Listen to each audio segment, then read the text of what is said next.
Welcome to Between the Panels. Today, we cover all the exciting news. Marvel and DC are doing another crossover event? What?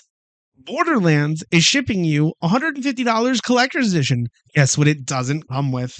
And more. I am Pev Gamer, and I am joined today with the Marvel fanboy himself, and we are on a Convo Express.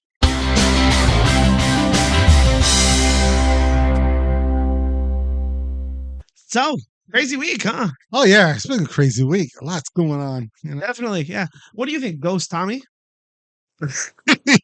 Well, just everybody knows More for him later. he's off today. He's on a little vacation trip, so we're here with Spirit. And Anthony would have been here, but he is also working, so we were just shorthanded. But we're good because Short-handed. we're shorthanded, because it's always a triple threat here. But today we'll do the daily double, so we can handle this. So. See, look, Tom the Rod, I think it's great. Be taking your chats today as well, just to spice up the content. You guys could be the third man. I like this. We're going to hang out. We're just going to talk today, kind of go over some stuff. Tom the Rod, hello. Welcome on in. Hello, Tom the Chewy. Rod, Chewy. Where? What's that? So, Yeah. couple big things, obviously enough. It's been a slow comic book week in terms of new news, but Yes. Ironheart released first 3 episodes on Disney Plus. We have the whole Marvel and DC are doing a comic book crossover again. That's insane. Yo, Cosmic Kid in the house. Yeah. He's on vacation. Yeah, he's in the chat room. Yeah, let him. He said he would hop on. Yeah, he would. Yeah, he's gonna support. What's up, Tommy? Represent. What else was big in the comic book industry? We know James Gunn's Superman, I think, got their last trailer too, right? Yeah, and the Fantastic Four also released their final trailer as well. Yep. Yeah. Superman comes out first. So. A little worried about Fantastic Four. A little worried about Superman as well, though. Why? Why are you worried about him? All right. So here's the thing about it, right? I'm worried on 2 fronts, right? I'm worried about Fantastic Four on the whole controversy with Disney that I don't really necessarily want to get into today. Okay. But there's that, right? And I'm worried about Superman because I don't think a lot of people are going to be able to understand his vision of Superman, because James Gunn's definitely doing a more comic accurate Superman, but he's trying to pack a lot of comic book into one movie. Well, I mean, James. All right, let me defend Superman first. Sure. James Gunn. You don't have to defend him. I mean, that's the biggest plus side on this movie, Superman, because if you love Guardians of the Galaxy 1, 2, and 3, he made all 3 of them. He made it its own thing. He actually did pretty good, better than the comic than itself. So I give him props for that. And the fact that he decided they wooed him over to DC, the studios, to help restart the DC universe from scratch. He's the right choice. He has to say be the right DC. choice. Just for clarification for the audience. Yeah. When you say there's restarting DC, he's not restarting DC as a concept. He's restarting the DC movie universe. Yeah, the DCMU. Yeah, sure. There you go. And yeah, we're gonna make that a theme, DCMU, because what it is everything that came before Justice League, Aquaman, Wonder Woman, DCCU, DCUU. Yeah. Okay. Well, I threw the M because it's the main universe. So. Detective Comics, movie Cinematic universe. DC Comics. Cinematic universe. Movie universe. Cinematic is somewhat and it's 2C. It sounds like a tongue twister. But it's not but it's not just movies though. It's TV shows and cartoons and stuff that are connected. Yeah, Peacemaker I heard it's part of that universe, even though it came out during the other universe. So is confusing. Monsters yes, that other cartoon. That other cartoon. Monster Universe, Monster Inc. or something. I don't know what it was. It's not Monster Inc. That's Disney. No, I didn't get to see that, y'all. Hang on. But, sorry, Walking in the Rain can't type well. You're fine. But was gonna say dynamic duo joke at the beginning. You missed the dynamic duo joke. What do you mean? We have Tommy right there. He's a ghost. When I said triple threat, turned into double team. Oh yeah. No. That's the dynamic duo. You think Tommy's right there? He's with us in Force Ghost, right, Tommy? He's in Cosmic Spirit. Get the fuck up. Tommy's talking. Even when he's not here, I got interrupted. I'm on live, LOL. Spider-Man versus Predator 3 drop. Gunn can only help DC movies. Wait, so that's the thing. I agree. I think Gunn can help DC movies. That's the big plus. But he got a lot of hate on the last 2 trailers, and I think I understand why. I think the way that a lot of superheroes fall is when they try to pack too much things in one movie, right? So instead of a movie almost exclusively about Superman, you're throwing Green Lantern in, you're throwing in who else is in that? There's a couple There's Hawk Girl. Hawk Girl, There's there's Terrific. Mr. Terrific, there's Crypto. Crypto. I mean, they're putting a lot of like, Packing a lot in. which is okay. Which, as a comic book fan, I'm like, oh, We're excited. not everybody's gonna catch all these references. They're gonna be like, is this just Justice League but with titled Superman? Like, no, but It could be called that. It could be called that. It just they're introducing like what they didn't introduce when they had Justice League the movie with Ben Affleck and Henry Cavill. This is more like they're expanding the DC universe and trying to get people that you wouldn't have expected to see and be in this one movie with Superman being the star. I think that's bad. I think that's bad for business. So think of the first Iron Man movie. How many heroes are in that movie? Only one, but everybody was like waiting for War Machine to show up because Rhodey was in it. Rhodey was in the movie. He didn't have to be War Machine. I know. I agree. No, I agree. It's still. And what did they do in the second movie? You had Black Widow and War Machine. Yes. So Okay, just because Tommy's not here doesn't mean you break the rule about talking over me, sir. Why not? It's fun. Because no one can hear him. No, all I'm saying is, it's in good hands with Gunn. A, B, yes, maybe they're adding too much for a Superman movie, but you know what? We haven't even seen it. We've seen the trailers. That's all we said. We can't judge a movie by its trailer because it looks. I disagree with you wholeheartedly Because I've seen trailers that look really bad. And the movie was great. As it was launched, it was the greatest movie. And then I've seen trailers that look really good, and then you see the movie, and it was disappointing. So you have to go in it open mind. You see the trailer, you know it's coming. Yeah, you could critique it and everything like that, and what's good and what's bad. But in the long run, the big picture is the movie drops July 11th. Everybody's gonna go see it, and then everybody's got their own. So every time a movie comes out, yes, right, and we ask, you want to go see that, and you say no. I'm going to hit you with, why, Dad? Keep an open mind. It's only one trailer. Well, I'm just going to tell you guys the story. We did not see the Monster Hunt movie in, 2020. We did not see the Monster Hunt movie in theaters, or Monster Hunter, I should say, because my father mistaked it for Love and Monsters.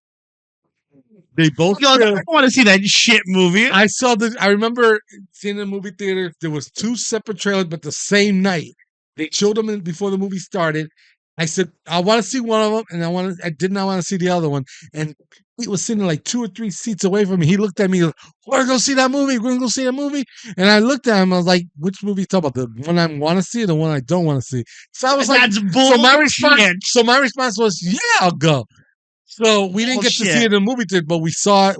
Did we see it in the movie theater? No, we saw it on streaming because then COVID hit and it was a shit show. And and he said, "We're gonna see it. This is the movie you say you want to see." And I sat there and watched it. I was like, "Wrong one." That's not true at all. You wanted to see Love and Monsters? No, I don't think it was that. I saw one of they both had monster in it. I just didn't remember what it was about. All I remember was one of them was exciting, and the other one was Monster Hunter. Monster Hunter was the one with the chick from Resident Evil and the dude from Tomb Raider. And what was the other one? I don't know what the other one was. I didn't want to see the other one. I said to you, we need to see Monster Hunter. And you were like, Okay. And then we passed by Love and Monsters in Target, and you go, "Look, it's your shitty movie." I go, "Dad, I didn't want to see that." That was the wrong movie. Yeah. I got him confused. Yeah. He got me there. I bet. I check and made sure. That has nothing to do with a superhero movie. I would want to see it. Wait. Let me see if I understand this.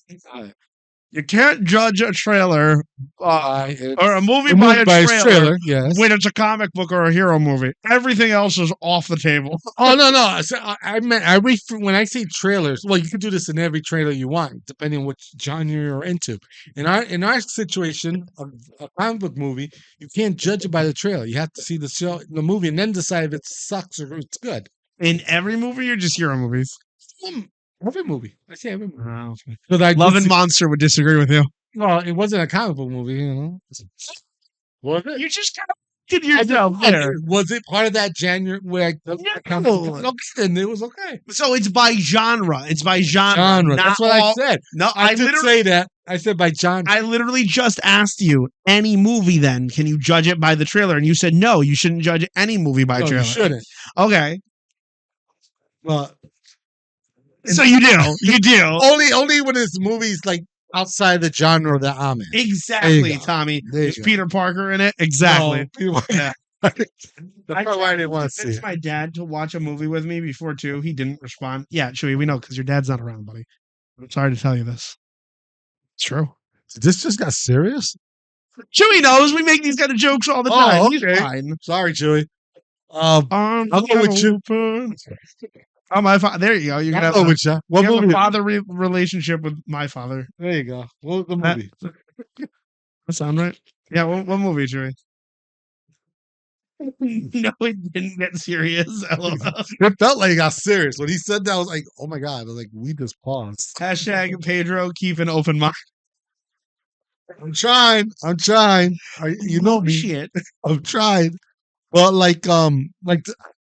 when I first saw the trailer, I said, "Oh shit, I gotta have to see it. I'm gonna have to see it." Stop banging my fucking table. Even when they show Crypto and the robots that came and picked up ninjas, I thought, okay, that's not Superman because Superman lives in a fortress of solitude. Where these robots coming from that is helping them to get better? What do you mean? The robots That first trailer, the very first trailer. Remember, it was also in the middle of the Arctic. It kind of makes sense. well, he was bringing them to the fortress of solitude. Yeah. So Crypto brings them in, and all of a sudden these robots came out. And I'm sitting there going, Superman never needed a robot in the Fortress of Solitude that I was aware of. Well, I Brainiac. wasn't aware of. Well, yeah, and look how that worked out for him. Yeah, but it still happened. It's like Ultron all over again. But anyway, so I was like skeptical. Like I knew they could get it wrong, but I told myself I still have to see it. And if I see it and I like it, it gets props. If I see it and don't like it, we'll be here. We'll discuss it. But as far as Fantastic Four, I'm excited because it's it's a Marvel movie, fine. But I also know it's a multiversal storyline, meaning it's not my Fantastic Four that I'm used to. It could be a different one, could be better. We don't know. All I know is there's a bigger story. It will connect to Secret Wars and Doomsday and everything. So I'm just like, you know what? My mind is open. If it's good, I'm going to tell you if it's good. If it's bad, yes, I will say it's bad. But again, can't judge it by the trailers. Can't judge it. Now, I'm telling you, next movie that we all see together, and when there's trailers, and we're like, "Oh, we're gonna go see that." First thing I'm gonna do is reach over. But hold on, hold on. See that movie? Let me clarify this. When I see a comic book movie, let me actually just hold on. Let me draw a picture. Okay, we all agree on what I'm saying here. When it comes to a comic book movie, Marvel, DC, Image, whatever, if it's a trailer, I'm gonna go see it whether it's bad or not. Right? The trailer's bad enough, right? If I see a horror trailer, bad or not, I'm still gonna see it.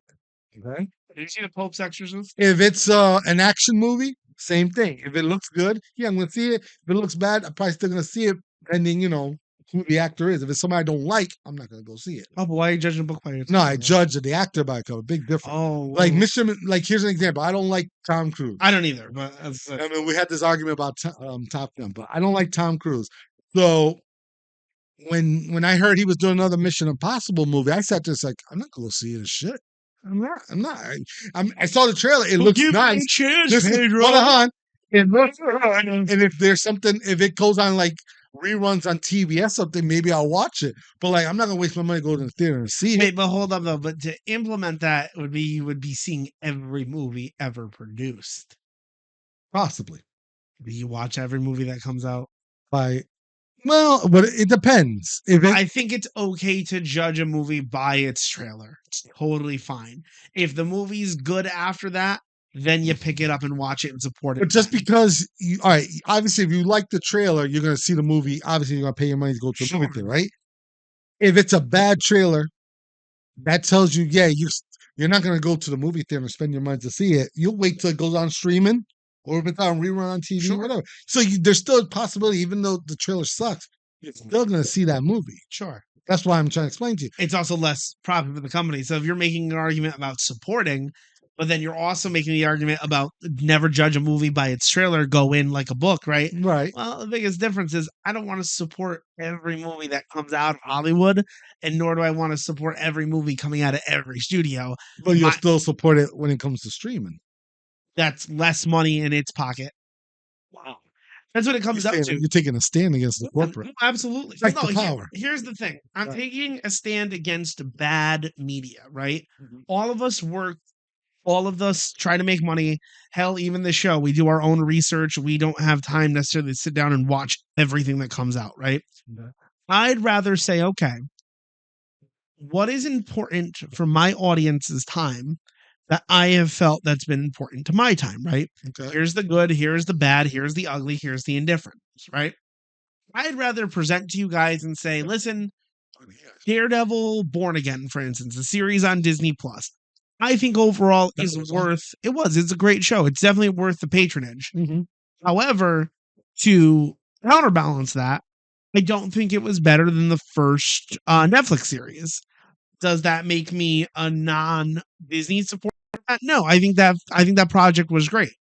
Now, am I going off of a trailer? No, not necessarily. I actually tried to avoid most of the trailers for that series because I wanted to see it. But Like, you did. I, But you did run into the trailer. I ran into maybe one or two, but that didn't change my I'm not gonna go see it. Like Right. Okay. now, a movie like the new Nosferatu, right? The newest one, the one that came out I think last year, right? That movie's It came out publicity, during Christmas. I remember that. it did. Yeah, this is true. Mhm. The movie's publicity was not all there. There wasn't that many trailers. I did see all the trailers, and I was kind of turned off by the idea of a remake of Nosferatu. I still haven't seen it, and I'm a little You upset. didn't go see it? No, I was supposed to go with my brother, but he Yeah. ended up going with his girlfriend, and I never. Oh, you became the third man. I sure did, so I didn't go. But even now, like it's on streaming services. It's Yeah, on. you can still see it. I can You still have see a it. shot. Yeah, absolutely. Do you plan to see it? I don't know if it comes at this point in my life. I'm like, if it comes on, cool, I'll watch it. If it's out of my reach, I'm not gonna go buy it. But you would, if you had the opportunity, you probably would watch it. Yeah, Okay. but Okay. I'll say that's the indifferent, right? Mhm. But now a movie that I wouldn't support is like the new Borat. I didn't think it was that funny. Yeah. The one on Amazon, yeah. Yes. Okay. I wouldn't pay tickets to see that. Did I see it on Amazon Prime? Absolutely. Did you ever see the first one? Yeah, I love the first one's funny to me. But you didn't make you want to see the second one. No. Or what was that movie back in the early 2000s? The Dictator. I thought that movie was hilarious. That was funny. That was a funny movie. And the trailers they put out at the time were hilarious. So I was like, okay, I'll go. They hooked you even before you went to see the movie. Exactly. That's what trailers do. I agree with you there. But then there's some trailers that just completely turn you off from it. Like the trailers for Wakanda Forever, honestly, made me like not want to see the movie. Okay. I like the actor who plays Namor. Mhm. I like the actor who plays the Black Panther's sister Shuri. But the trailer somehow made it where I was like, wow, I really don't want to see this movie now. But did you get to see it? No, I saw it. I thought it was. I wasn't thrilled with it, but I wasn't upset by it. So it you went into it with lower expectation after seeing the trailer. Sure. Saw the movie and it kind of exceeded your expectation, even though it wasn't like the greatest movie, but it was really good to the point that it was really good. Yeah. So Tommy put out a really good point the other day. Yes. When him and I were having a discussion about the second Black Panther movie, and I kind of was with him where to be fully transparent, Tommy was very much like they really need to make a second Black Panther movie with Chadwick Boseman dying. Yeah. And I said, you know what? Before watching the Wakanda Forever, I said, yeah, I think it can continue. I think it would be fine. After watching it, I'm like, absolutely not.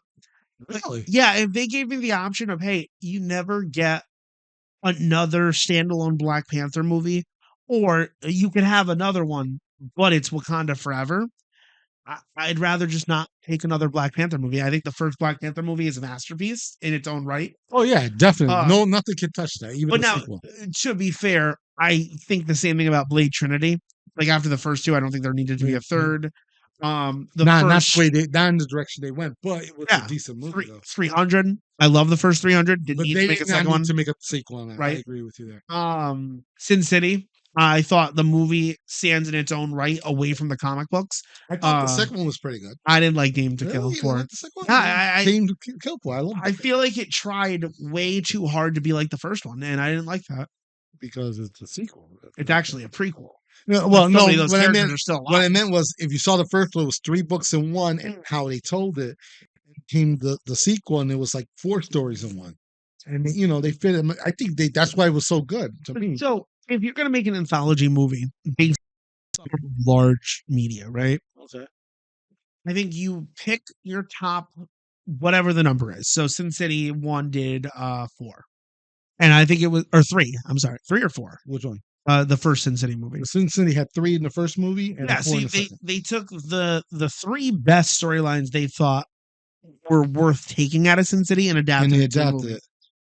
If they went from Sin City came out what 2003, 2004, It took a couple of years, a lot of years. but before then it came Dame to Kills for comes almost 10 years later. You missed the ballpark. maybe, but I mean, who knows what was the delay? I mean, obviously, one of the actors passed away, Of course. and he was one of the main characters in the sequel. And you also had to get some of these actors back. Plus, they had to hire more actors for these other characters that were in it. Sure, So maybe Sin City is it not the just best example then. right. Let's just say there's definitely movies out there that didn't need a sequel. That's what it comes down to. Okay. So Ghost Rider, right? The one with Nicolas Cage. First one's a masterpiece to me. All right. Cheesy, CGI, but it's great for the early 2000s. The story is very much paced at a pretty good That's fair. It was direction. decent, yeah. I really like that movie, It right? was better than the second one. I give you that. Spirit of Vengeance takes away everything from the Everything Ghost Rider. they try to make it something that was not. I agree with you there. Well, that too. Like when you stray off from the source material, I'm not necessarily mad because sometimes when they do that, it works. Like I think I've mentioned it on this programming before. The Kingpin being black, in the original Daredevil movie. Well, he did pretty good though. He did. Oh no, I'm As making as the the argument. Kingpin, yeah, right. Yeah, no. I'm making the argument that was a phenomenal change. Right. Like it worked. So I'm not opposed to change it. Because you have to do it right. And for Ghost Rider in Spirit of Vengeance to be protecting the son of Mephisto, and it's not Blackheart, I know. and it's a child, Mhm. and Ghost Rider is supposed to have pity on this child. Like it's literally the embodiment of And sin. the kid's name was Danny, and I was thinking, oh, that could have been Danny Ketch, and it wasn't. And even if it was Danny Ketch, that's a pretty large change to the change, origin. big time. Oh yeah.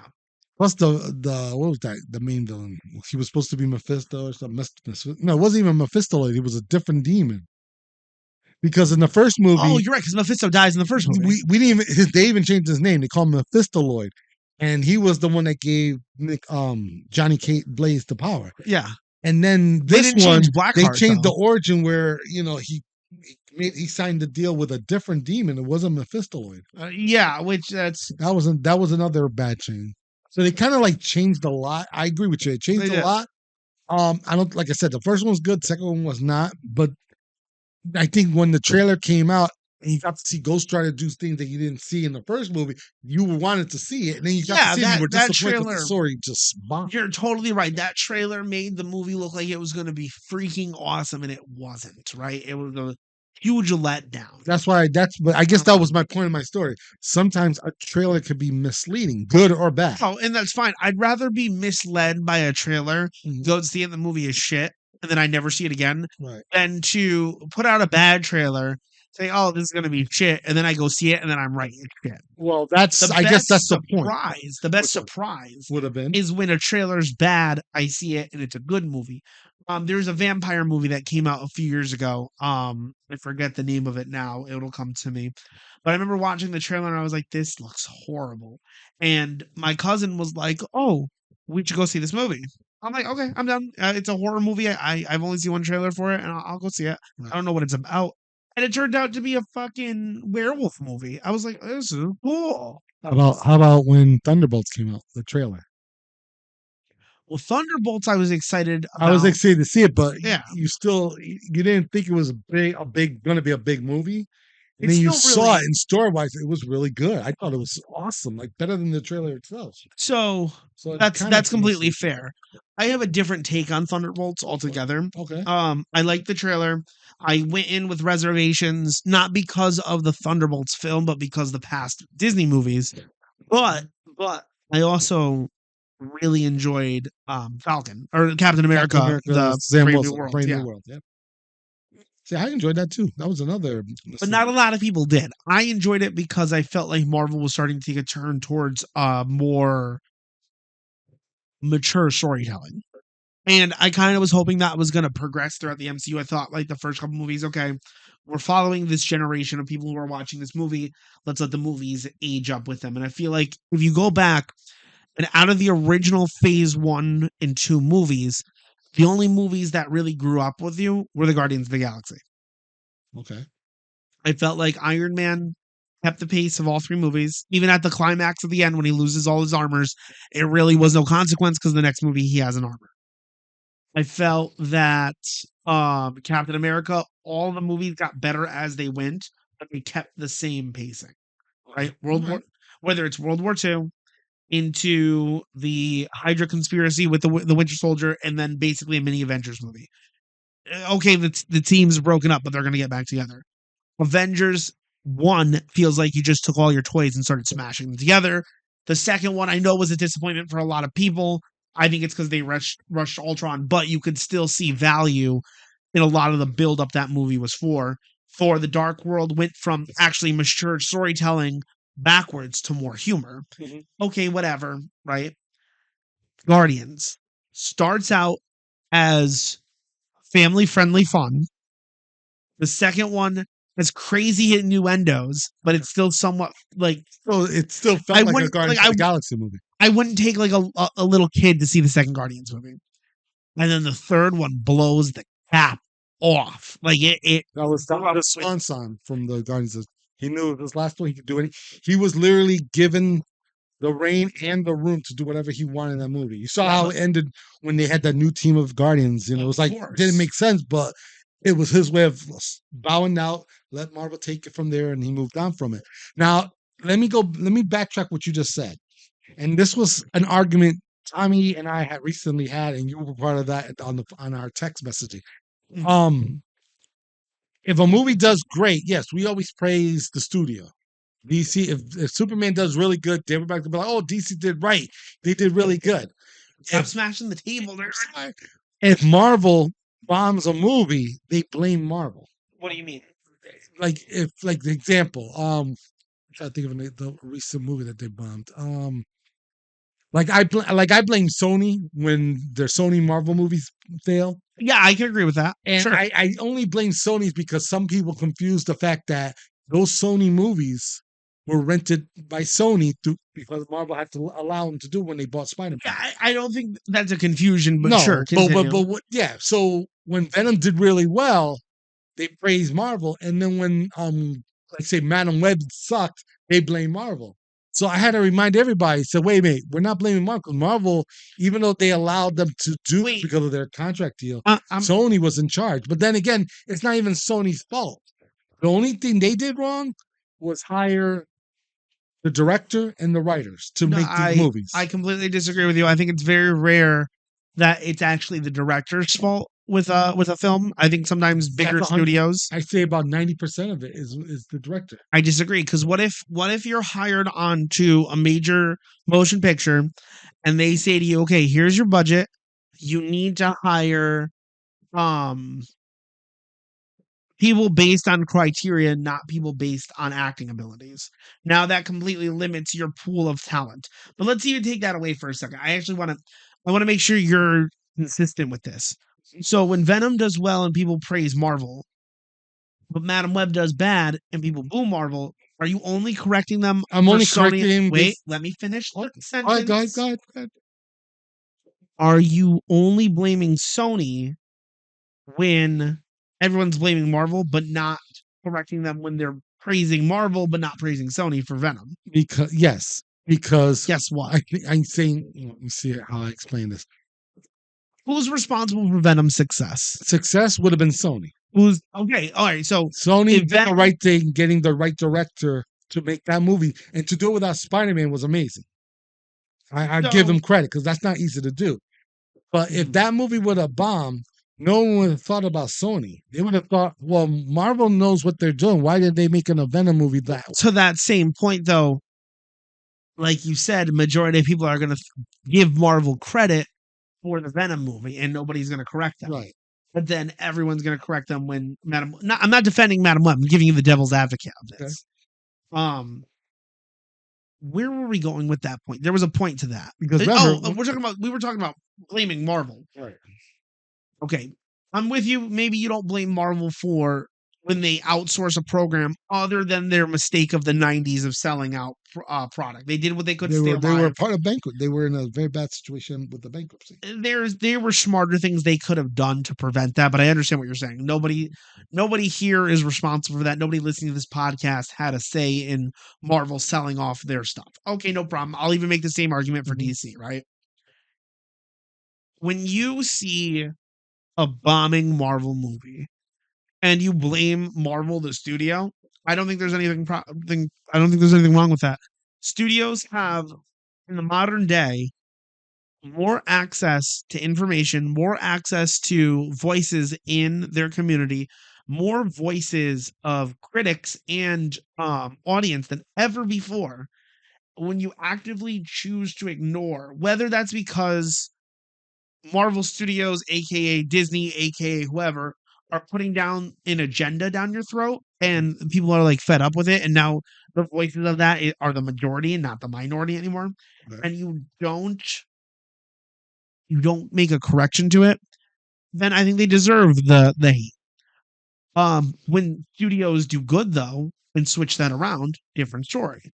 So if you want to blame the directors, which I understand, there definitely are some movies where directors should be praised and directors should be like, what are you doing? They do deserve it, but at the same time, So does the studio. when there's praise, they obviously give the director credit. But when they fail, why are they not getting blamed? It's all passed up to the studio itself. Same way when the studio succeeds and the studio gets credit and the director doesn't, it could go the same way the other way around.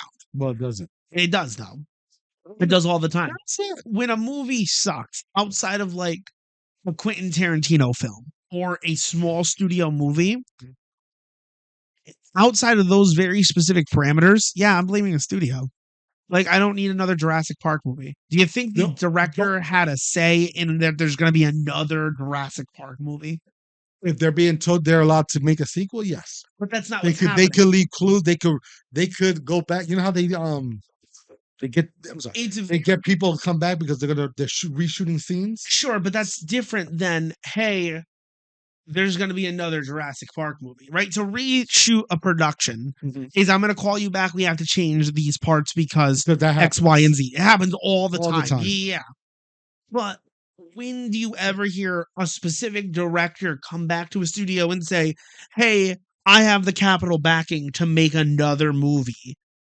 It's like, no, the studio comes to you and says, hey, we have enough capital backing. We want another Jurassic Park movie. This is the director we're hiring. It doesn't normally happen the other way around. Sometimes, hear me out. Sometimes the director does it without the knowledge to the studios because they're trying to leave. If their movie becomes successful, they try to add a little, like an open door book for a sequel. Sure. And they do a little crack at the end, like there could be a sequel like this movie. Okay. So people will see it and they'll demand it, and the studios will have to cave in and give them the sequel. Sometimes it does it that way. Sometimes part of the deal when they get hired, not only to direct this movie, but if it does well, direct the next movie and the following movie, get a chance for a trilogy. And it's up to the director whether they have the time to do it or the energy to do it, because it is a lot of work for directors to make any movie, particularly even a comic book movie. Well, I think we're getting off track there a little bit. No, actually, I'm about to steer it into you. Sure. You said earlier you were comparing the older Marvel movies. Let's just count them down real quick. We'll start with the Iron Man movies. John Favreau. The director? Yes, the director. He was hired by Marvel. Yep. Which I think Marvel gets the 10% credit for hiring the right director. That's the only way you could blame any of these studios. They're the ones who hires the writers and the director. Marvel hired John Favreau, and at that time, what was the biggest thing he did? He did not Jumanji, the other one, the one in space, the game that. I don't remember the name of it, but I know. I'm sorry, you guys in the chat room. If you remember this movie, it was the one with the board game, and they end up in space. These two boys. It was a very time loop movie. Anyway, so he does Iron Man. It was a success. Sure. They opened the door for him to do the sequel. He does the sequel. It's still a success. But wait, hang on. Without that director, do you think they would have made a second Iron Man movie? Well, I was about to get into that. Because the sequel, John Favreau did it. Yeah. It wasn't better than the first one, but it was still good. It was made more money, right? Sure. He didn't do the third movie. So what you're telling me is it's not the director, it's the studio. No, You made that because point. they hired him for the first one. They got him to come back for the second one. He wasn't coming back for the third one, and they had to pick a different director. So they picked the guy from Rush Hour 2, I guess, to do What's that Iron called? Man 3. Sarah? Sure, Fasara. There you go. That's the That's movie. Thank the you. name of the movie? Okay. That was the movie he did that he directed. So then comes the next director. Oh, Chewie said it as well in the chat. My bad. Joey, got my back. So then came Iron Man 3, different director. And didn't that feel like a different movie? No.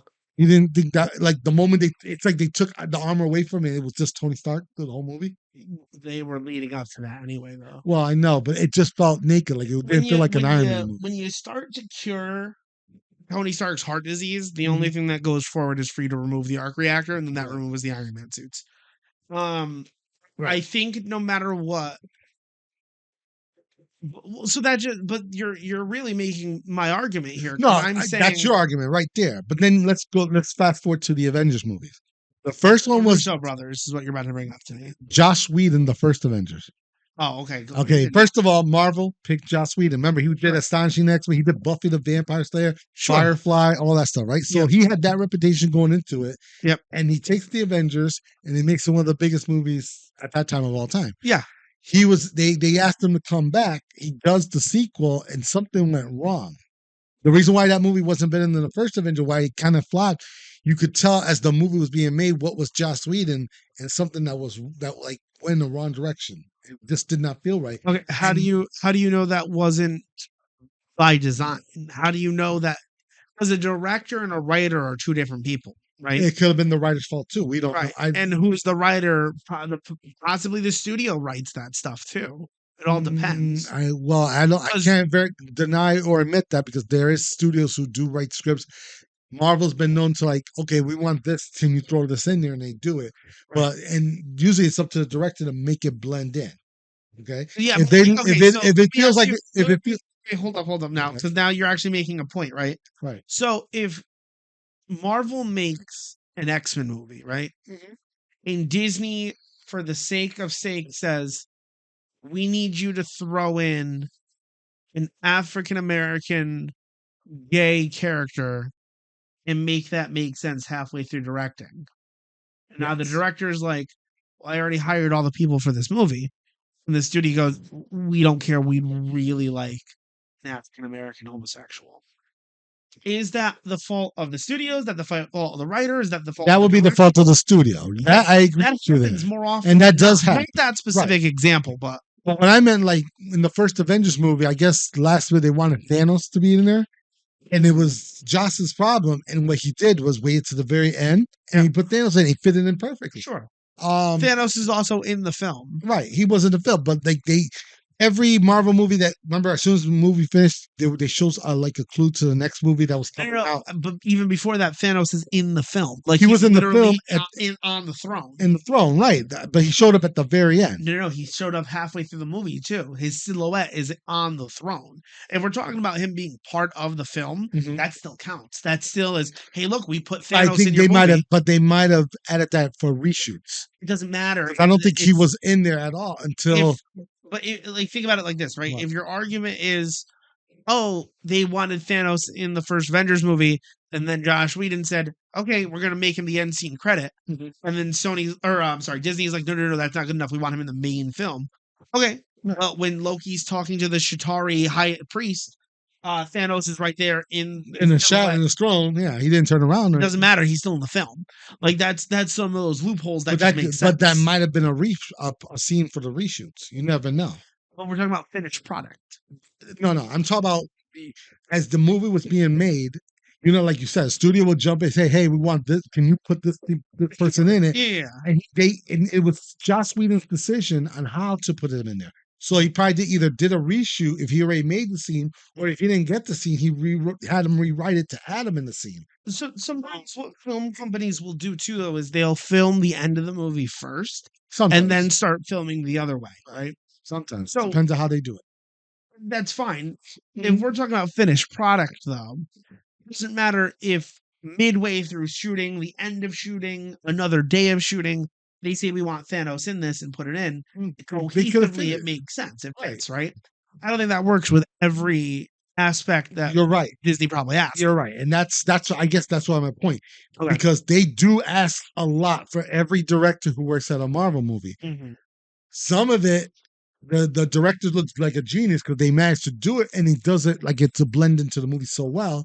Other times you can tell that's force fed, and I think when it's force fed, automatically you want to blame the studio, and that's well deserved, that scene. Sure. Not for the whole movie if it's really horrible, because then you also got to look at it what the director does wrong. You know what I'm saying? Sure. I don't know if I completely agree the same way. I think more along the lines of, okay, so I was going to talk about it, but I will talk about it a little bit. I know you're yet to see it. So Ironheart, right? I Ironheart. haven't seen it. Well, I won't go into too big into the series, right? But Ironheart had a lot of changes done because the studio essentially didn't know what to do with her, right? Marvel's created this style of movie releasing where it's movies will release and TV shows will release in the time period that we announce at the beginning of the year. Right. They're one of the very few studios to do that on a public platform for everyone to see. Okay. So when things get changed and looped around, we see it in real time. And you got a group of people going like, "Oh, what's wrong? You couldn't do it," or like, "Oh, you have to change this now," or like, "What the hell's going on?" And there's a positive and a negative to doing that. Disney's negative is when they have some form of a corporate greed going on, it's firsthand. You're seeing it. We didn't make enough money here, so we have to break our promise here. Mhm. And it's like, okay, thank you for the transparency. It's not the kind of transparency I wanted, but okay. Now we just know you're doing this for what? For money? You're not bringing on passionate people. Like, what's happening? So they saw Riri Williams wasn't received the best in Wakanda Forever, Mhm. so they scrapped the idea of the Ironheart movie, and then it turns to Armor Wars as a series, and then Armor Wars turns into Ironheart as a TV series. Okay, if if Riri Williams is not getting the kind of love in the one product she's in, maybe just don't do it. Maybe take a step back and see when it's going to be relative. Like there's a point in a time for everything. I don't think Ironheart was good for its time. I don't think, but to be very fair, I also didn't think Batman versus Superman made sense to Well, me. I haven't seen the show. Yeah, fair enough. I plan to see the show, but I want to see it in its entirety. Yeah. Can't judge it like you said by the cover. And I hear the negativity. I'm not saying nothing. I'm not going to criticize it. I mean, I joked around with Tommy about this recently, but I'm not gonna get into All it. right. Well, then, But I will say this. Mm. I think she was a hit character, a surprise hit character when Wakanda Forever came out. Like no one expected her to be in the movie, and she showed up, showed out, and it was actually okay. It made it a better, ending. The fight Okay. scene with All right. Namor. Sure.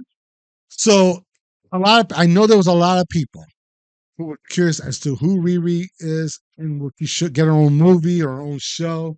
And of course, they announced it, but it took a while for them to make it. And this like you said, the whole discussion of it being Armor Wars or it was Ironheart, I think that was two separate projects because for Armor Wars, the star was supposed to be Rhodey, And that would have been fine. and I think that stalled. Ironheart Sure. was stalling, but they still were pushing to get it done because there was something going on at the Disney studio side. Sure. A different person, and that person supported the whole woke movement. So any project, That's the thing though. A lot of Disney supports that. You see it in Star Wars. yeah, You see it in Marvel. you see it in Disney Plus, which is fine. You see it in all their things. So okay, I guess I'm trying to say if Riri Williams shows up in Armor Wars with other Iron Man based characters, I That think would have she been would have cool. been better. I That think would she have would have been been cool. I agree better with you there. received. But I think they Um, believe that she could carry it on her own, and this is the result. I don't think she can. I don't think she can. Um. I think if the first, we won't have this conversation. I want you to see the series first. Oh and yeah, then I when want to it's see it, out, but I we'll will talk say about this. it. I mean, I don't know the numbers, the Marvel comic book numbers on this. She did have a multiple series. She even took over Iron Man, Tony Stark, when he supposedly died, but came back. Yeah, when his brain was and the she AI. carried the book and everything. So the series didn't plummet. when she was starring in that book. Right, So but nobody here who's criticizing the show is Mhm. criticizing the book. The most I've heard is people are criticizing the show because it's not to the book. I think could be the fault of the storyline, the writers, whoever's making the show. I think it was just maybe it's a rush project. Maybe It could have been. maybe Marvel needs to stop. All I know is the- just before the Daredevil series was being made, Mm. Disney, the head of Disney switched again. Yeah, And the person that was, I'm not gonna say names, so I won't discriminate, but that person came back and he was kind of not against going full woke. He was more like limit your product as you're putting it out so you can make more money that way. Mhm. You think of it as a business way, that's fine. yeah. So we came back here and Marvel, they were in the studio itself was all about the wall. So Yeah. now they're being pulled back from it in that direction and like what they put out. Because otherwise, your Marvel, whichever this is your point here. Marvel will put out product, and I agree with Yeah. you. That's what's going to kill it. But Marvel is also capable. They have so much stuff in their comic books that they could rebound and tell good stories. You just need the right director, the right writers. But unfortunately, you need the right of the backing of the studio Mhm. that believes that the stories that have already been told are worth adapting, not telling new stories for the sake of telling new stories. That's what it comes down And I to. think they're going to adapt and change What's that. going on, Matt Tito? Welcome to the stream, buddy. Matito's in the house. Matt Tito. When Ironheart was announced, when it dropped, took too long. That's true. That's true. Tommy made that point. So Yes, I agree. here's the thing. That shit came out 2 years ago. Marvel, the idea of breaking down movies by phases and showing it off to the public, I think that's actually what's killing them. Because then when things hit the fan, they don't have enough time to scramble and change it or to get a new person in. If Marvel does the approach of every other studio, hey, this is the lineup for the next year or two because these productions are almost finished or they are finished, they're just being reshot and ready to send out. I'd be with that. I'd be totally with that. I'm down for that. Because then I'm less disappointed when something happens in the back end where something is now completely removed or changed. Like Secret Invasion, I know went through 3 product reach scripts, 2 different directors, and 2 different screenwriters. Like that explains why that show is almost instantly forgotten about. Or the Captain Marvel movie, the newest one, Captain Marvel or The Marvels. I the also enjoyed Marvels. the Marvels. I I kind of enjoyed it. finally Kinda got put that around to together. seeing it. And you still didn't like it? Didn't like it. Oh wow. I Um, was okay with it. I It wasn't the best. I thought it was okay.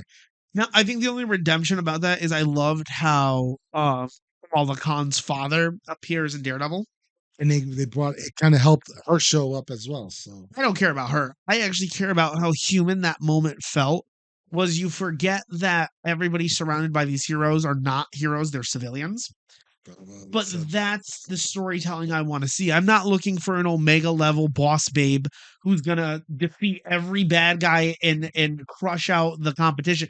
No, I want tell a real story, tell one close to the heart, and make it a little more grounded in reality. You know, And if you want to do those movies that are pumped out rage, but you know how you crush get fests, but you know how you give get me a that Hulk movie. do you know how you get that? You got the right writer and you get the right director to do it. Not easy to do. It's a very hard job. But I to think do. you're missing the major thing is you have to have a studio that backs the right director and the right writer. Right. And Disney's not doing that right But now. no, not true. That's not I've seen them back up their director and writers, whether good or bad.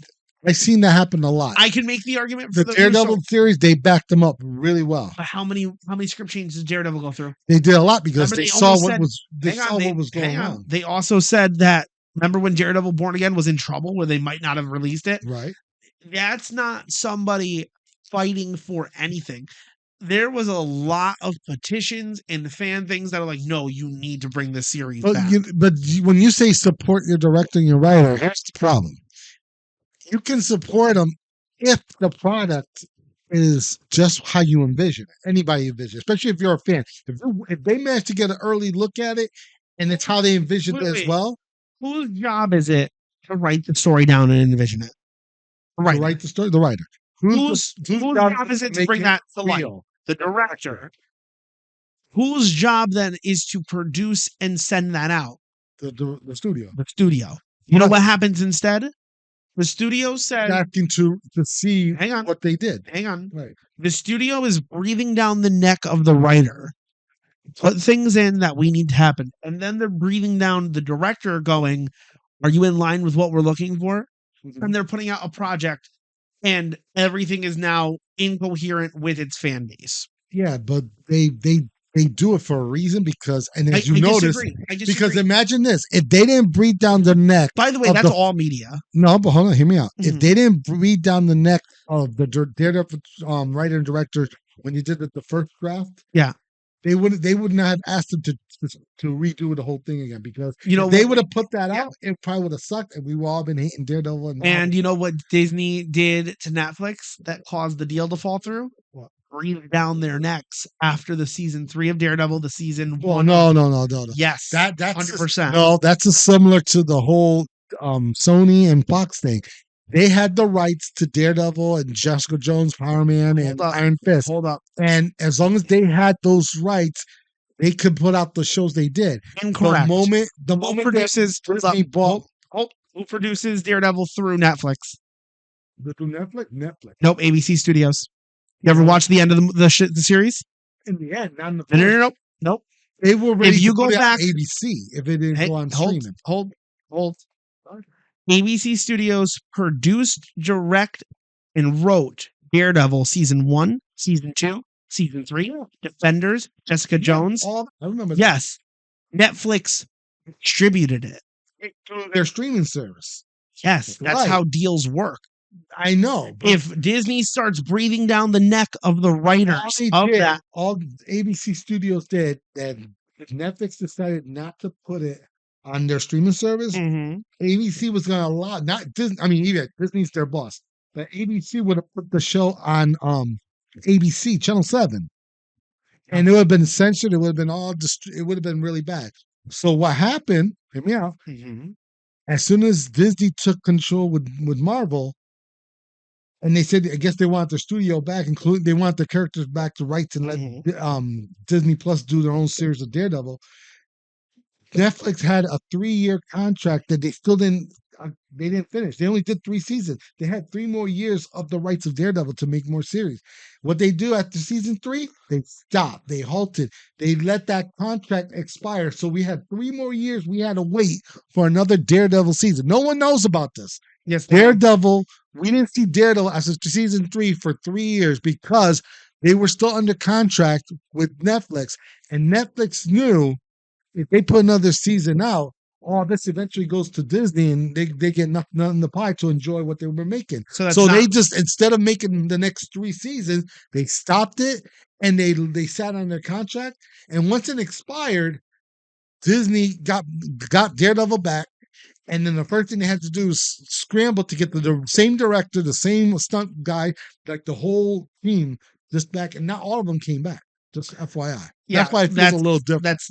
That's not how business works. I'm sorry to tell you. That's it, but that's what happened. Disney owned the right to Daredevil. It reverted back from Fox to them. They had the rights to Jessica Jones. They had the right to Luke Cage. They had the right to make Daredevil the movie. Are you done? Sorry. Yeah. Are you done? Yes. All of those rights were either reverted back to Marvel or they were already under the umbrella. Yeah, but that was Disney bought Fox, by the way. Would you like me to start from the beginning? Go ahead. Say it again. Fox produced Daredevil movie. The first one, Daredevil. Fox no longer do nothing with Daredevil.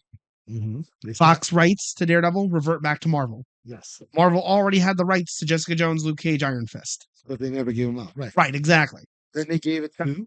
They didn't give it to anybody. Hear me out. They contracted ABC Studios to create the series.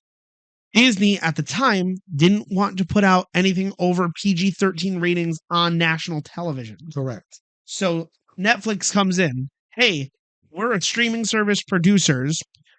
You create the show. We distribute it. We take a profit of it. Okay, no problem. So now ABC Studios puts it out onto Netflix. Netflix distributes it for this many years. That contract is renewed. The contract's renewed. And when they renewed it. Now, what happens is it's so popular now, Disney gets its execs changed a few times, changed his hands. Well, Execs come down on corporate companies. So Disney is the parent company. Marvel Studios is here. ABC Studios is here. So on and so forth. Lucasfilms, all that jazz. Now, Disney comes down, breathing down to ABC Studios' neck about writing the series. Netflix has some say in this because Netflix, being the shareholders of this, say, Right. whoa, we have a stake in here too. We are providing you the studio and the They provide all choreographer. that, right. You're providing the actors, so on and so forth, right? Mhm. If you come down and say, okay, now you need to produce the show with this many criteria, Netflix and ABC Studios, because of the combined effort, have the ability to say no. Of course. Now, normally that doesn't happen. Normally, what you would see is, for instance, if the director of, I'm trying to think of a good example. If the director of Captain America said, I don't want to put the Howling Commandos in the first Captain America movie. I don't know why he would, but just bear with Okay, me let's for say this they point, took right? that part out, right. Because it's being produced under Marvel Studios, directly tied with Disney, if Disney says no, the Howling Commandos have to be in that movie, the director has one or two choices. One, be fired or leave. Two, put the Howling Commandos in. Therefore, the Howling Commandos are there. Okay. With ABC and Netflix, ABC might film the series and say, here's the fourth season of Daredevil. And Netflix say, okay, did they replace Turk with a white guy? Yes, Disney asked us to do that. We filmed it. Okay, we're not going to put it out. We're not going to help you produce it. So you're saying Netflix had a legit reason to hold them hostage for 3 years? I don't know if it's legit or I don't know if it's justified, but whatever deal they had, they held it for creative differences or creative reasons. It happens.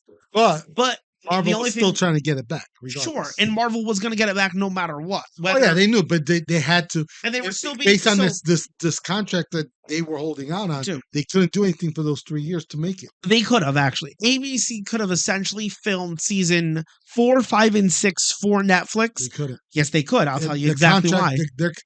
Charlie Cox in an interview said that he was not that the contract would legally say he couldn't do it without Netflix involvement. They're talking about if Disney wanted to produce it on their own. Right. This is what I'm saying to you. ABC Studios could have recorded Daredevil season 4, 5, and 6 with the intent on putting it to Netflix. Netflix is still saying no, holding the contract under hostage. ABC, as soon as it reverts, would legally be able to release that season 4, 5, and 6 on their streaming platform because the contract was null and voided. Right. And Netflix wouldn't have been able to do a damn thing about it. So it sounded to me, right, from my understanding of this business, is one, Netflix is holding this contract hostage. Why would we pour more money in producing it and release it later? Okay, valid point from Disney. Right. Different valid point, though. Was the loss of the 3 years worth whatever creative differences you couldn't reconcile with Netflix? It was not worth it.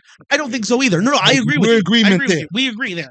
I think we actually agree with a lot of this. I think you and I maybe just missed the intersection. I think who we're blaming is where we're at odds. Well, I don't disagree with you about blaming a director. I think you disagree with me about blaming a studio. And I think there's certain blames for a studio, but it's not as big as a failure of a movie that was being made by a director / writers who made the movie and it just didn't blow up the way that they thought it was going to be. If we were talking about A24 studio, a really small studio that says the directors and the writers have creative freedom, the same way Image did with their comic books, right? Now we're talking about for movies. Right. Then yes, you blame the director, you blame the writer, because it's like A24 gave you all the freedom to do whatever you want and you fucked it up that bad and they produced it. That's all they did. Right. But when a large thing like Paramount Studios, when they hire a writer and director, and then Paramount starts breathing down their neck to create certain assets without the consent of the director or the writer, then I'm blaming multiple people out of that. I'm blaming the studio, and maybe I blame the writer, depending on how much freedom they had in that. Right. Do we always know this? No. So not every time am I going to say, well, I really should blame the Russo brothers for Endgame, or I should really blame Quentin Tarantino for Kill Bill Volume 2. Like it just depends. Yeah. I'm just giving It's an examples. example. I know. Yeah, I'm just laughing about that. I actually very much enjoy the Kill Bill. Me too. But it's other okay. Maybe that wasn't the best example. Quentin Tarantino did that under his own studio, if I'm not mistaken, Right. or was it Lionshead or Lionsgate That was Studios? Lionsgate Studios. So Lionsgate's another famous. They're actually a very large production that don't breathe down their writers' necks. Well, it depends if the movie is being adapted. When it's like an adaptation movie, they do breathe it down their neck because they want the movie to be just like the book and the way they envision it. Marvel Comics, DC Comics is considered like a book, and they want it to be made the way it was in the book. But Warner Brothers and DC have a lot more freedom in their movie making than Marvel. Yes, they do. They There is a definitely do, lot of right? freedom. Most projects, yes. So why do you think that is? I think it's something to do with the trust of the creative team, the writer and the director, because you trust the writers if they know the character and they can write a story about the characters that they're writing, and they feel comfortable with that writer. Of course, they're going to hire them and they're going to give them the leeway to do it. Director, if you feel like the director can make Spider-Man come to life and be the way that they envisioned it in the book, they're going to hire that person to do it. It's all about passion when you hire the directors, the writers, and all that stuff. It should be. It's not. It should be. Somehow, somewhere along the way, either the passion is lost or it's just it becomes too corporate. I don't know. But I will say this. If it succeeds, it should everybody deserves a clap in the hand, a pat on the back. Everybody. Shouldn't be just the studio, it should be the directors. And I believe over the years, the directors do get credit for it. The writers, I mean, not so much unless we know who the writers are. In the studio, obviously, they always get credit. Then when a movie fails, it's such like it's a mess. Yeah. And no matter what, everybody points the blame solely on the studio. And I don't think it's necessarily wrong. I don't think it shouldn't be. We need to remember the director who made it and the writers who didn't, and find out what went wrong. Yeah, I disagree. I think it's based on I mean, look what happened with X-Men 97, the cartoon. What about it? The director, the guy who made the show, Bio, I forgot his name, Bio Mayo. What about him though? When he was fired at the end of as soon as season 2 was beginning. Yeah. And he came out and he's saying he's now telling the world what he wanted to do differently, but they wouldn't let him. But we all saw season 1 and it was phenomenal. So then would you blame the firing of that director on the studios or himself? Because I don't know exactly what was the reason for the firing. I'm not going to put the blame on the director, that guy. And I don't want to blame the studio because we don't know what was the reasoning as well. So, I mean, do I agree with it? No, you heard me in past shows. I think they should bring him back. Forgive and forget and get him back to the show. He did very well in the first season. So I guess what I'm trying to say is we don't know what goes on behind the pictures for us to, as fans, to blame who until we find out from the horse's mouth. And 90% of the time, they're not allowed to say anything. Well, I'll tell you this. If you're not allowed to say anything, it's because you signed a contract, which I get it. I get that too. Totally get it. But when you cut ties with that company, if you still have a contract, keep your mouth shut about what was treated, that sounds to me like I need to blame the studio. Well, I disagree with that part. So, that's the one part. Let me ask you this: If you did I trash a movie? Yes. No. Let's frame it in a different light. Go ahead. If you work at a retail store, let's say you work at Walmart. Okay. Right. And you sign your contract, you go into work there, right? And behind the scene, all the employees are just kicking the shit out of this old lady. Beating the absolute shit out of this old lady every fucking day, right? It's like a rite of passion. It's like they need you to beat the shit out of this old lady. Wow. Right? Like they need it. Go on. I feel the abuse. And then you're like, I don't want to beat up the old lady.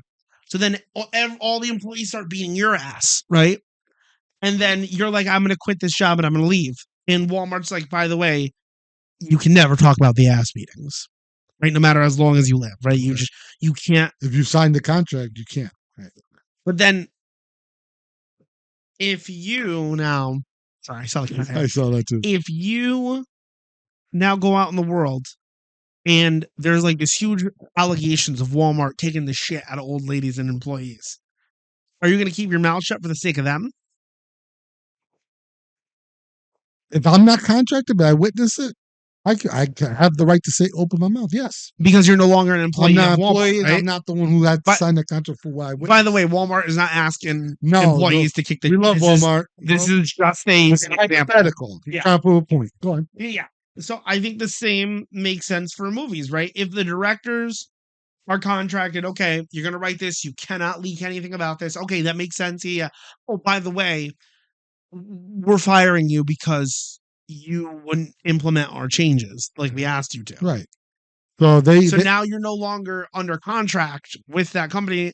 And now you're like, I can't speak on it because they fired me over it. Does that make sense to you? I mean, because you look at it this way. He signed the contract, so he can't bash what happened.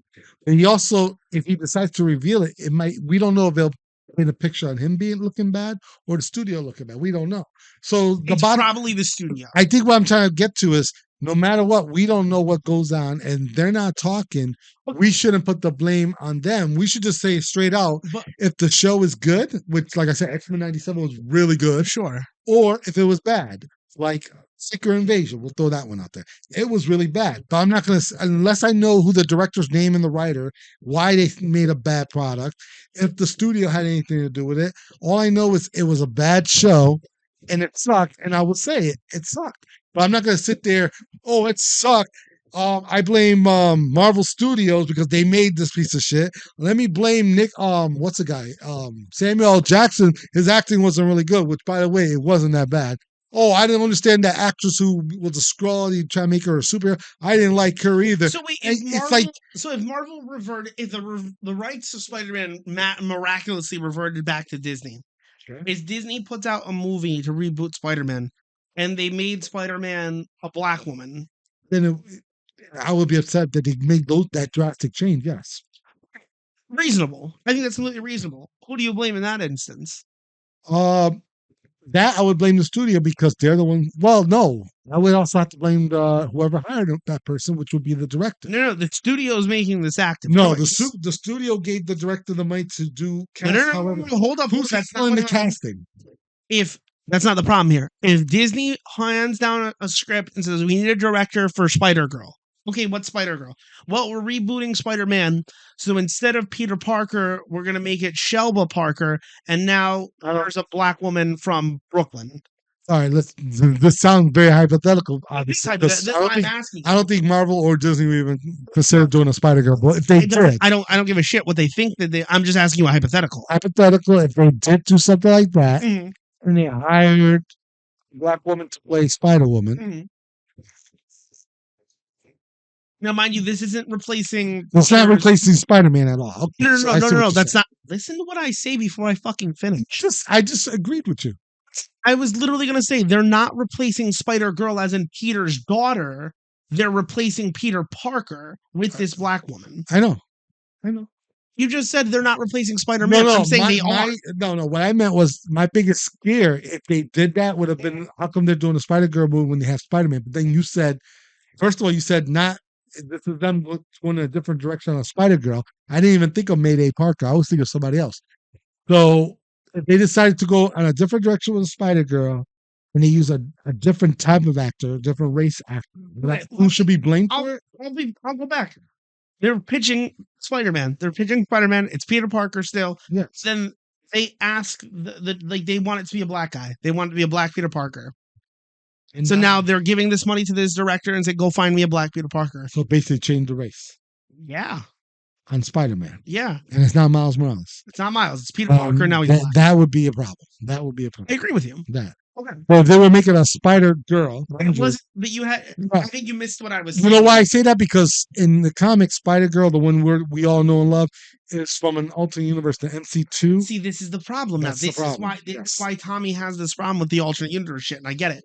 I'm literally saying to you, if the rights to Spider-Man got reverted back to Disney, and Disney's like, we don't want to use Peter Parker as a white male anymore.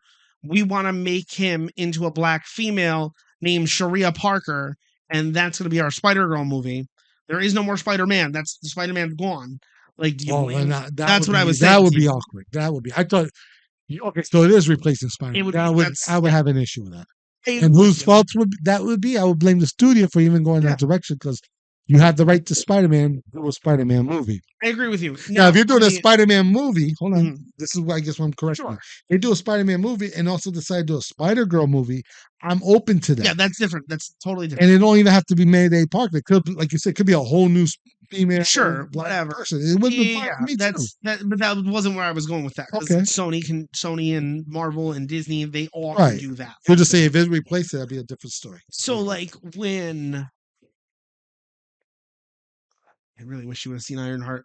I knew you. When I knew you you- were trying to go in that direction. Like when you read the earlier Iron Man books, Mhm. and the Blood Brothers are an enemy of Iron Man, Mm. and they're brought as enemies to Ironheart. Oh, that's cool. The legacy villains fighting, or the older villains fighting a legacy hero. Mhm. Like, this is going to be great. Let's check this out. Okay. And then they're now the blood siblings, and they fit a certain criteria. They're not aliens anymore.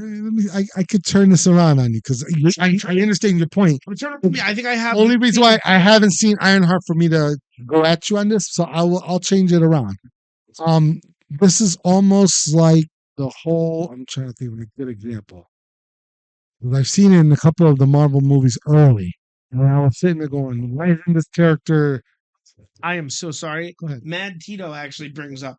I have a perfect example actually. In Oh, go. Halo, they replaced Captain Keyes with a black guy and his daughter Miranda with a mixed girl, just avoiding one of the best characters of all time, Sergeant Avery Johnson, Oh, who was that's right. actually black.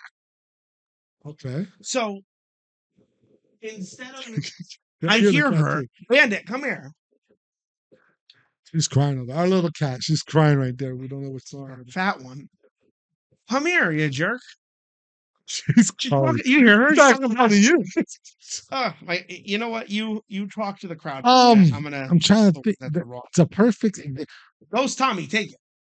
Oh, Oh, back to me. oh God, I'm looking up that thing for a minute. Oh, he's leaving me.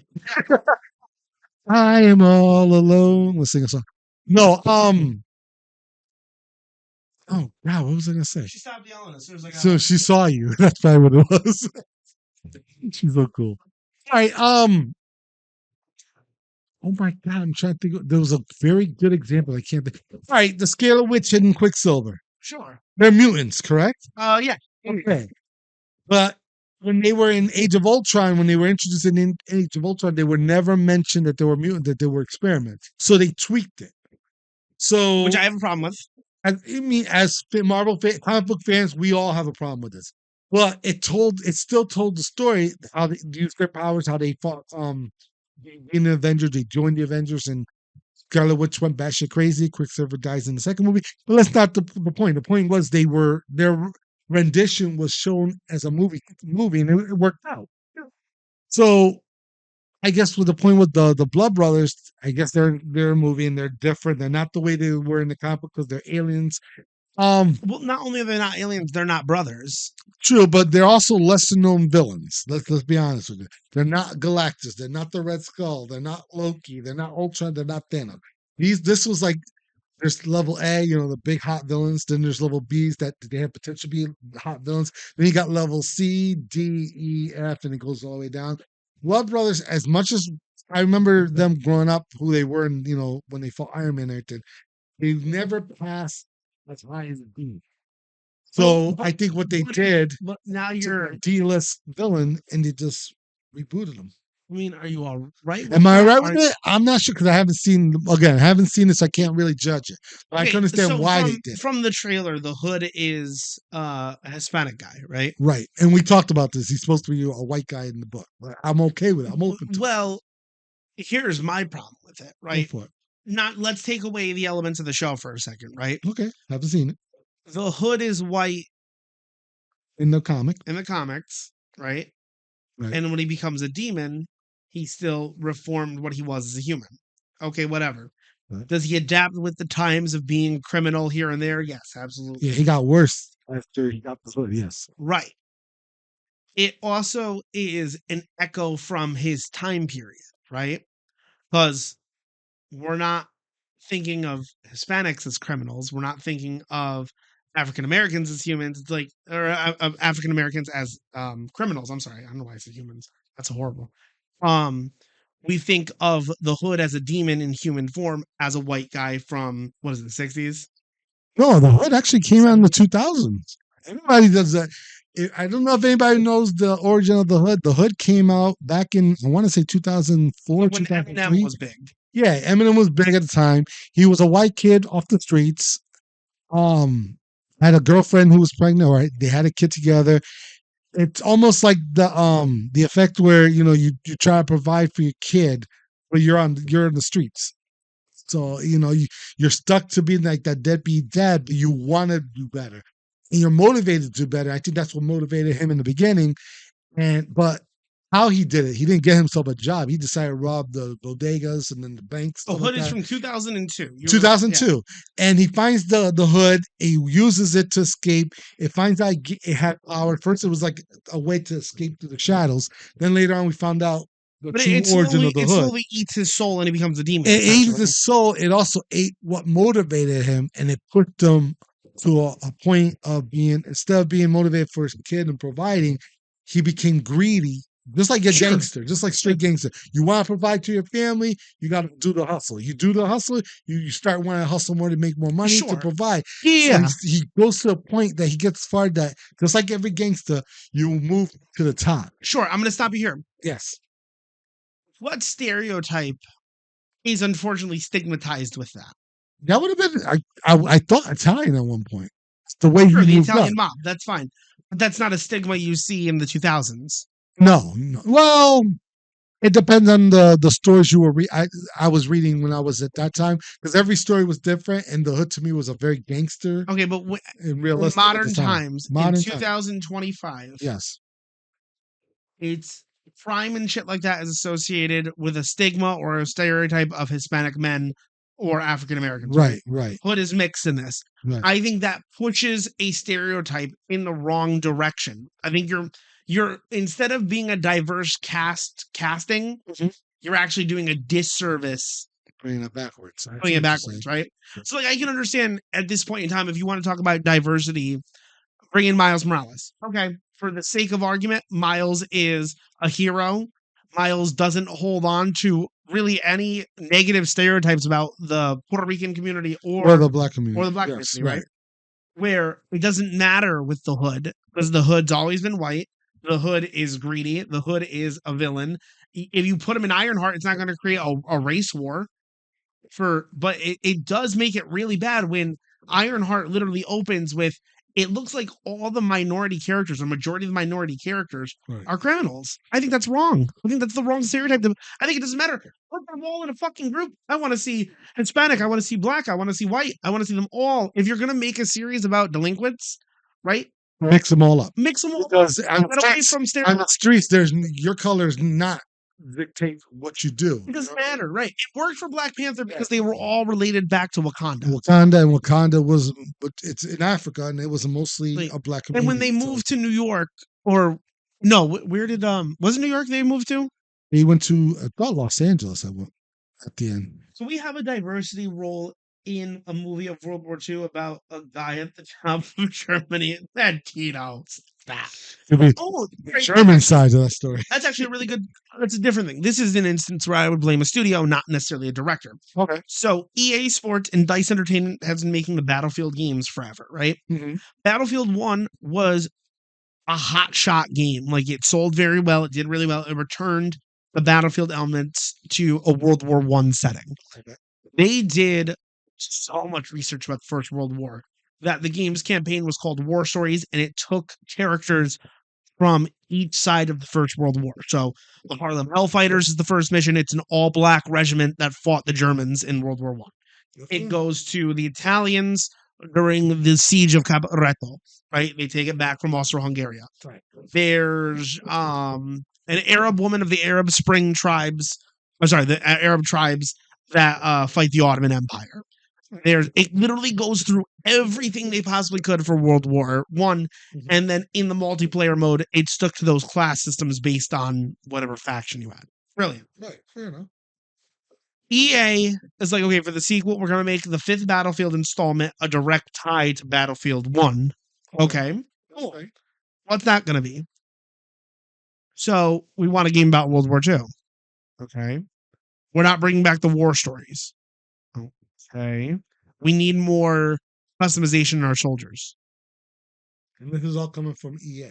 Because EA to DICE to the release of the game. To the makers of the game, right? So what we got from that was now there's 4 factions: the Americans, the British, the Italians, the Germans, and I think they ended up adding the Japanese and the Russians later. How do I explain this?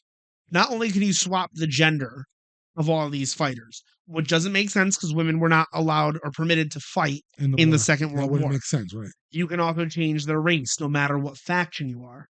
So we got black female Nazis in a World War II game. Okay. Did anyone else think that might be a problem? Even in a fictional video game about World War II? Like that's the key word. Out there. That's the key word, fictional. Yeah, all this is fictional, and we'd be really mad if they recasted Peter Parker. No. What I'm saying is, what made it work up to that point was it was based on real life events of war, right? It was, yeah. Okay, it still is. So everything they did in the first one, was literally history. All they did was adding, a story into that. Yeah, but the second game or not, right? The second game is still the same thing. You're putting a heavier emphasis on multiplayer, but all the battles that the people are fighting in a match are actual battles. Right, they're actual battles. And how do you feel about having a black female Nazi? When you change history of that, then you it's up to you. It's how you look at it. It's your perception. I'm asking you.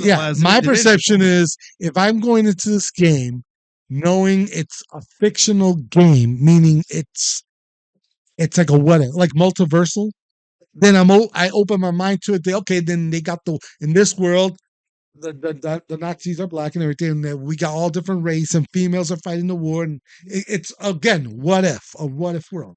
If you're looking at it as, okay, there's so many things wrong because in history, that's not what really happened, then you just decide not to play it. So it turns the fans off. Now, I'm more, if I'm being told it's a what if game, then I'm open. If they're telling it's a sequel to the first game and that was a sequel to World War, then I would be turned off like you. So I'm open. I'm very open about these things because if they're telling me this is how it is, I'd like to think I'm very open, but I'm not open to the idea of black why? Nazis. Because the first one came out, it was authentic, it made sense even if it was real, and then they came up with the sequel and they changed it. Yeah, but even any video game about World War I, World War II, the Cold War, whatever the case may be, anytime you implement a customization option for a character on the Nazi side, I think you're doing a great disservice and you're being downright disrespectful to the other races that would have been suppressed by the Nazis. I 100% agree with you. I feel your pain. Don't get me, just because I gave a double answer. I'm going to give you a good example. I'm just taking a stand. You guys are going to love this one I'm about to say. Take a shot. Grand Theft Auto. Everybody, you've seen all the games. Sure. You see how realistic it is, about guys and how they steal the cars and they're playing the music. I've seen you play it many times. I love GTA. Now,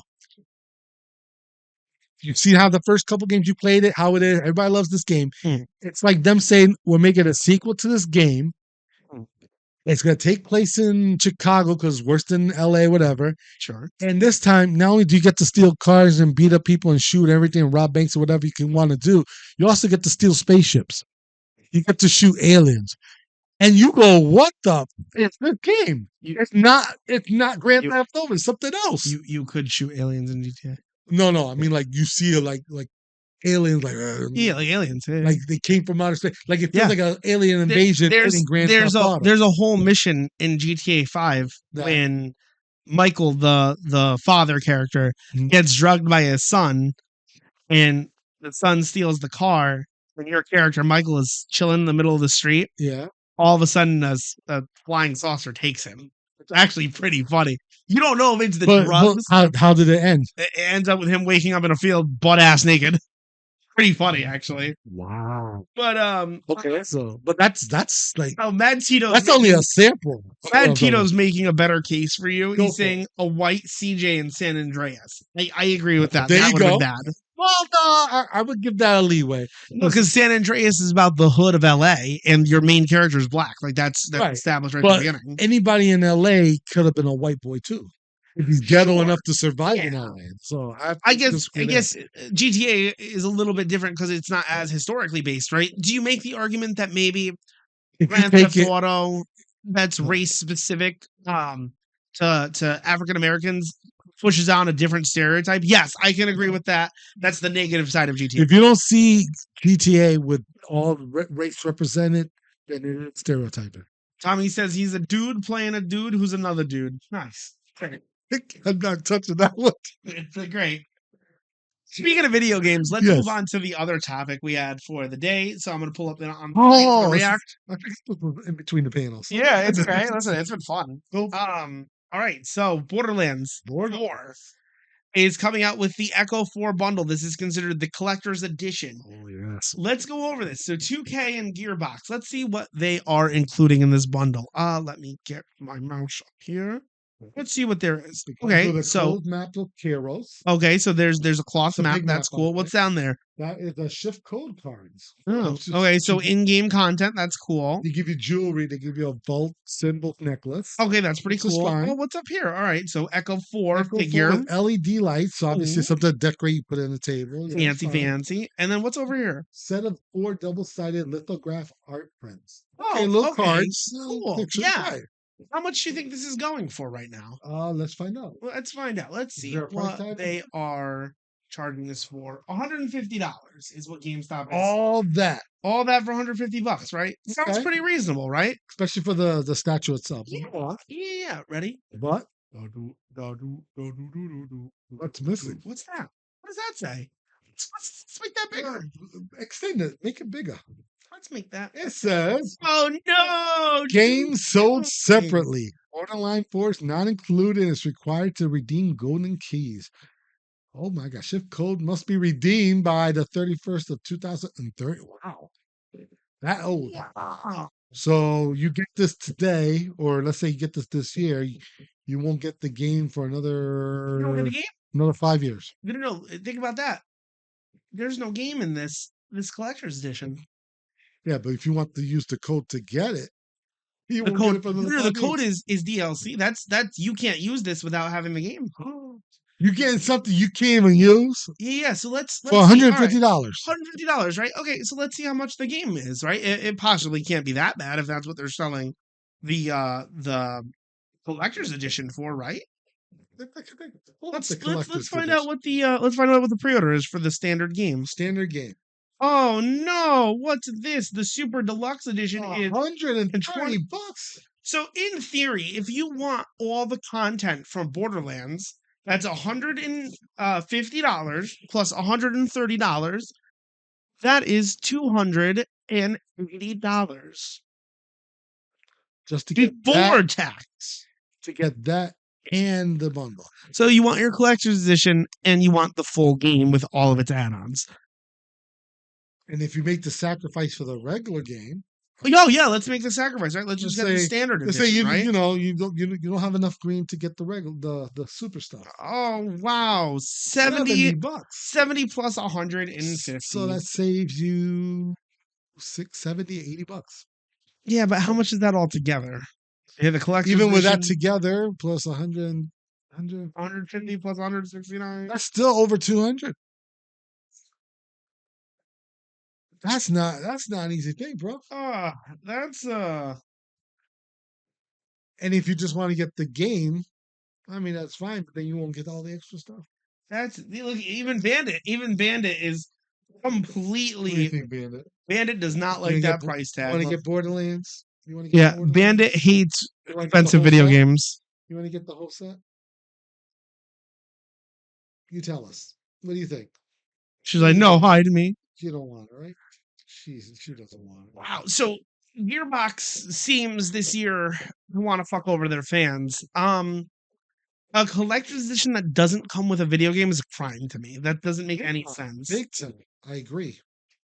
Does it make any sense to you, Bandit? But Oh, okay, bye. I'm just I'm pretty. Who makes this?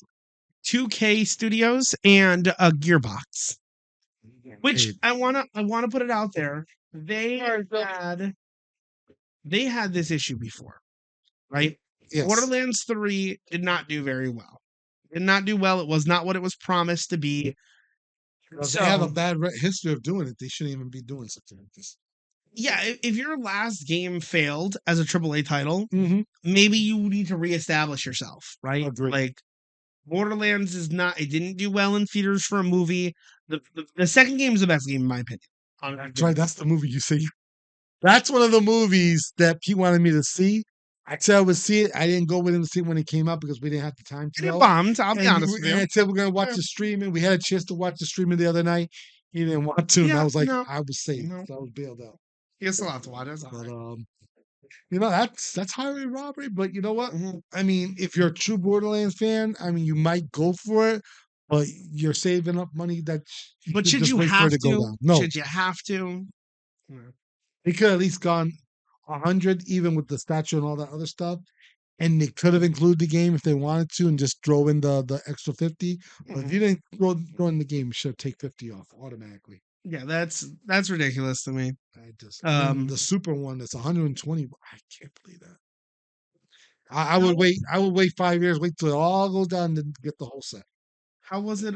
Wait, how it was the movie? I mean, is it that bad or is it somewhat enjoyable? I haven't seen it yet, but I know it bombed in theaters. We'll wait till the next episode and we'll preview it for you. We'll force ourselves to watch it. Am I Get back to you guys. remembers when AAA games costed $40? No, I remember when AAA games costed 40. I remember when studio indie games cost $40, and you had some gems in there. Bendy and the Ink Machine. I think what else was $40 when that came out? I remember when PlayStation games used to be $20 when they were just new. But Hey, that showed my age. You know what though? Like when Greatest Hits came out from PlayStation 2, right? A game that was $20 has been out for a year, but it's one of the recommended games to play. Right. Brilliant model, right? You make some profit off some older games for people who've never played them before. Right. Cool, I'm with that. Yeah. Okay, but then again, the old days would have been quarters. Putting quarters in the game. That's my opinion. That's my generation. Wasn't one of the Marvel versus Capcom games $40? That was a newer one. But that was still. a newer one, and there was a bigger pack, and it was almost like $60. That wasn't much different. It was still good though. Those were the good old days. Yeah, so Gearbox, you can suck a dick. He said it. I sure did. He's Mr. Pad Gamer. Well, when the CEO doubles down and says, if you're a fan, you'll buy it. Well, fuck yourself. Borderlands 3 was awful. Cash rules everything around me. Yeah. You know what? Then I'm not going to buy it. I was a casual Borderlands fan. Now, if it wasn't for the fact GTA 6 was still coming out, Take-Two Interactive, the parent company of both of them, wouldn't be getting another fucking dollar from me. Wow. Anyway, let's move on. Yes, let's finish off the episode with the newest Marvel and DC announcement. Oh, yes. Marvel and DC are going to be working together on, 4 books altogether? No, you got the wrong misinformation, but let me explain. Misinformation? No, it's not misinformation. Let me I'll clarify. As you see right here, the new solicitation just came out. We spoke about this, I think, the last episode, the crossover between Deadpool. It was announced Deadpool and Batman, Marvel, DC working together. And the first issue was going to come out in September. This is the issue. It's on Batman and Deadpool 1 from Marvel side. DC will be putting out the other version, which is Batman Daredevil, Batman Deadpool 1 from the DC side in December. It's coming out in December. But in this book, and this was something we missed in the announcement because they just announced it, I think, a couple of days ago. In this same book, you just scared me. In this same book, she's a fake news. There's also it's like 3 short stories in this book, all crossing over. I think if I don't have the announcement, I don't know if you can pull it up. It was it's Jeff the Shark and Jeff Crypto, the Shark and Crypto, Daredevil and Green Arrow, and Wonder Woman and Captain America. Now, these stories are short. Well, that's what I was going to say, by the way. I thought you were telling me I was wrong No, you thought they were like separate books. Like, are they not separate books? They're all in the same book. This book is coming. So why are they selling alternate covers? It's just alternate covers but it's of all what's same. Inside the book. The main story is Batman and Deadpool teaming up, but there's side stories, and it's all written by different creators. Kevin Smith is doing the Daredevil Green Arrow crossover. The creator of Jeff the Shark is doing Jeff the Shark and Crypto. Crypto, and I think Jahiro is the artist on that one. And for Captain America and Wonder Woman, I don't remember the creator. Sorry for this. I wasn't prepared for this. I Yeah, it figured was he was just going to pull it last up and minute. I could read it Yeah. to you. No, it's But fine. they got a good creator on it. All three stories with the main story, all good, strong creators, and they're pretty much going to be good stories. It's just that this one's the big story, and those other stories are going to be like very short. Like Wonder Woman and Captain America, they're just gonna meet, say hi, and then I guess talk to each other and then move on. The Green Arrow and Daredevil are teaming up. They're stopping a mugging or something. I'm not 100% sure what's in it, but that's what I thought I saw in the solicitation.